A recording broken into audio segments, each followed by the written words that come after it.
कुर्मियों का जो इतिहास रहा है आप भी जानते हैं कि खेती से उनका इतिहास रहा है। मैक्सिमम जो उद्योग है उनकी जमीनों पर है, तो इसलिए मेरे सभी भाइयों को भी सोचने की आवश्यकता है। अधिकार छीनने की कोशिश कर रहे हैं। एक बात बताइए, आज तो मोटा मोटी वो समुदाय सूचीबद्ध नहीं है, आज तो सूचीबद्ध नहीं है, अभी कब होगा नहीं होगा ये अलग विषय है, लेकिन आज आदिवासियों के साथ किसने अन्याय किया?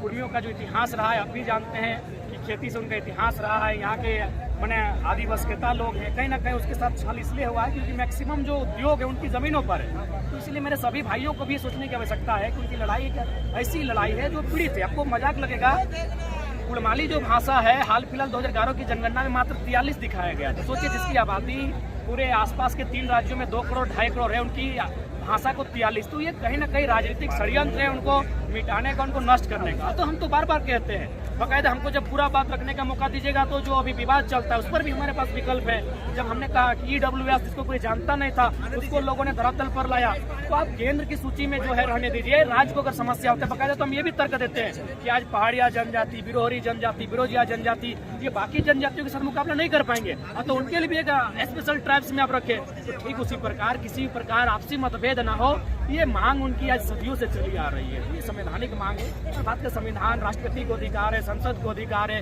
किसी को सूची में डालना हटाना। लोकूर कमेटी बनी 1965 में, तो ये भारत एक स्वतंत्र देश है, लोकतंत्र देश है, लोकतंत्र में लोगों की मांगने को आंदोलन में आप भी शामिल होंगे, बोल रहे कि आप लोग जो है उनका हक अधिकार छीनने की कोशिश कर रहे हैं। एक बात बताइए, आज तो मोटा मोटी वो समुदाय सूचीबद्ध नहीं है, आज तो सूचीबद्ध नहीं है, अभी कब होगा नहीं होगा ये अलग विषय है, लेकिन आज आदिवासियों के साथ किसने अन्याय किया है? देखिए रांची की स्थिति देखिए, जहाँ जहाँ उनका आशियाना है, जहाँ जहाँ उनका ठिकाना है, तो ये केवल एक भ्रम फैलाया जा रहा है। हम तो कहते हैं अगर ऐसा बात होता है तो राज्य सूची एक बनाई जाए जिसमें एक फार्मिंग ट्राइब तय किया जाए, एक प्रिमिटिव ट्राइब तय किया जाए, केंद्र सूची एक रहे। आखिर बाकी राज्यों में कहीं अदर बैकवर्ड कास्ट 1, 2 है, MBC है, OBC है, BC 1 है, BC 2 है, लेकिन केंद्र सूची में एक है। EWS कोई नहीं जानता था, 2016 में अचानक आके टपका, क्यों? समय की मांग थी। तो विवाद ना हो, बैठकर समस्या का समाधान हो, लेकिन किसी का अधिकार कोई ना छीने। और मैं बाकायदा ये बात आपको बताना चाहूँगा, यहाँ अगर शोषण होता है तो एक आम से आप सोचते हैं दलित उत्पीड़न, एक आम दलित का उत्पीड़न होता है, आदिवासी उत्पीड़न तो आम आदिवासी का उत्पीड़न होता है, लेकिन कुर्मी एक ऐसा समुदाय है, मुझे लगता है नफरत की नहीं,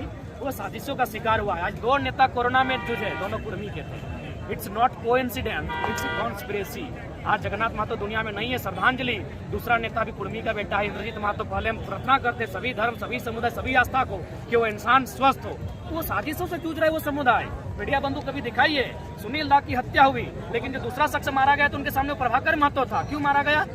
महतो था इसलिए मारा गया। लेकिन जयराम जी, इसलिए मुझे जयराम जी आगे बताइए कि आपने संजय सेठ का जिक्र किया आपने, और आपने ये कहा कि बाहरी सांसद मतलब वो राजस्थान के या कहीं का भी रहे, तो क्या लोकतंत्र में इजाजत नहीं है कि कोई कहीं भी जाकर? बिल्कुल इजाजत कर सकता है। नहीं, सही बात है। भारतीय लोकतंत्र में कोई विधानसभा लोकसभा का चुनाव कोई कहीं से लड़ सकता है। तो झारखंड के लोग आज तक कभी बिहार, यूपी, बंगाल से नहीं लड़े, तो ये थोपा हुआ लीडर थी। हमारे पास लीडरशिप की कमी है। उनको जनादेश मिला था ना, आप ये मानते हैं कि नहीं मानते? नहीं, ठीक है, जनादेश इसलिए मिला था कि हमको कमजोर करके रखा गया। इट्स प्लानिंग है। हमें आर्थिक कमजोर बना के रखा गया, हमें राजनीतिक कमजोर बना के रखा गया, हमें सामाजिक कमजोर। आज तो आदिवासी मूलवासी को टकराया जा रहा है, कहीं ना कहीं सामाजिक कमजोरी कमजोर करने के लिए, ताकि वो लोग आसानी से शासन में शोषण कर सके। तो इसलिए ठीक है जनादेश है, लेकिन इसलिए जनादेश है क्योंकि मर्दा का कुछ नहीं होता है, वो किसी के भी शरण में चला जाता है। तो वही हाल हमारा है। इन्होंने हमें कहीं ना कहीं पंगु बनाकर रखा है। 70 सालों में हमारा दोहन हुआ है। आज देखिए इतना बड़ा जमीन अधिग्रहण हमारा होता है, यूपी, बिहार, बंगाल, MP वालों को यहाँ बसाया जाता है, बड़े बड़े उद्योगपतियों को हमारे जमीनों का रेकमेंड किया जाता है। तो ये अन्यायकारी दमनकारी हत्या है जिसका हम लोग विरोध करते हैं, और इसी के साथ 2024 में हम लोग एक बदलाव की संख्यानाद करते हैं जो राज्य के लिए एक बेहतर लेके आए। इसीलिए सामाजिक जो हमारी व्यवस्था है वो हमसे काफी मजबूत है, वो बेहतर तरीके से अपना टेकल करें। जयराम जी एक आखिरी सवाल, ये जो है भोजपुरी बोलने वाले, अंगिका बोलने वाले, मैथिली बोलने वाले, वो JB केसेस के साथ कैसे जुड़ेंगे? वो कैसे वो आपको समर्थन करेंगे? जैसे हमारे लोग कुड़माली बोलने वाले, संथाली बोलने वाले, गोरखा नागरी बोलने वाले, महाराष्ट्र की बात कर रहे हैं ना, धारी बिक्री की जो बात करते हैं, जैसे हमारे लोग महाराष्ट्र में जाके मराठियों से जुड़ते हैं, तमिलनाडु में जाकर तमिलियों से जुड़ते हैं, जुड़ेंगे हमारे साथ।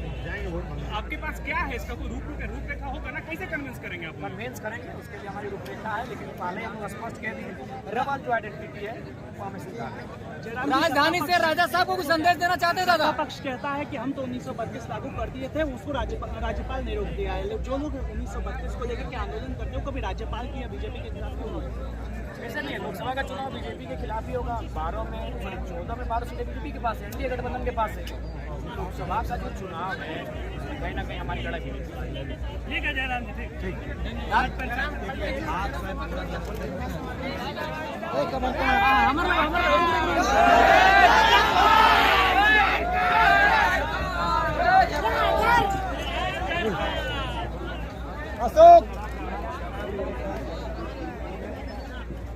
हेलो, जितने भी आए हैं